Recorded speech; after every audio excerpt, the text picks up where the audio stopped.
Kegagalan orang pilihan Tuhan itu terjadi karena masing-masing orang pilihan itu memakai kehendak bebasnya untuk memilih yang salah. Lewat firman Tuhan, kita dapat melihat contoh orang pilihan Tuhan yang mengalami kegagalan dalam hidupnya. Untuk kita ambil hikmahnya. Yang pertama adalah Raja Saul, yang dipilih oleh Tuhan dan diurapi oleh Samuel, Nabi Tuhan. Tetapi Raja Saul tidak mendengarkan perkataan Samuel, yang menghendaki Raja Saul menunggu Samuel datang untuk memberikan korban persembahan bakaran, baru berperang melawan orang Filistin.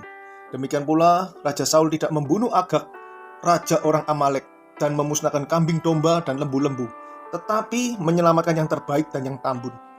Raja Saul memberikan berbagai macam alasan kepada Samuel Nabi Tuhan, dan berkata bahwa binatang-binatang yang tambun itu akan dipersembahkan kepada Tuhan sebagai korban bakaran dan keselamatan. Tetapi Tuhan melihat hati Raja Saul yang tidak taat. Kemudian Samuel menjawab di 1 Samuel pasal 15 ayat 22 yang berbunyi, apakah Tuhan itu berkenan kepada korban bakaran dan korban sembelian, sama seperti kepada mendengarkan suara Tuhan? Sesungguhnya mendengarkan lebih baik daripada korban sembelian, memperhatikan lebih baik daripada lemak domba-domba jantan.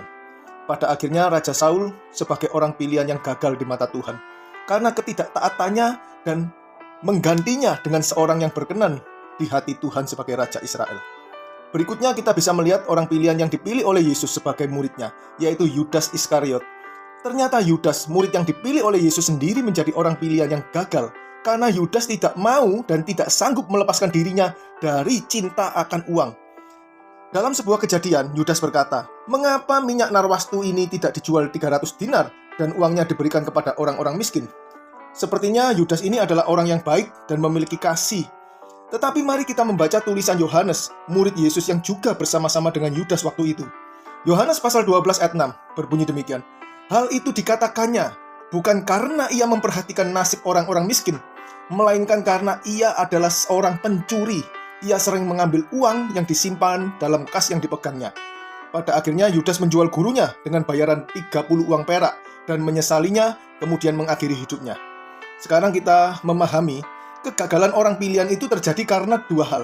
Yang pertama, orang pilihan itu tidak taat, yaitu ketika orang pilihan itu tidak melakukan kehendak Allah, di mana Yesus sudah berkata, bukan setiap orang yang berseru kepadaku, Tuhan, Tuhan, akan masuk ke dalam kerajaan surga, melainkan dia yang melakukan kehendak Bapa-Ku yang di surga.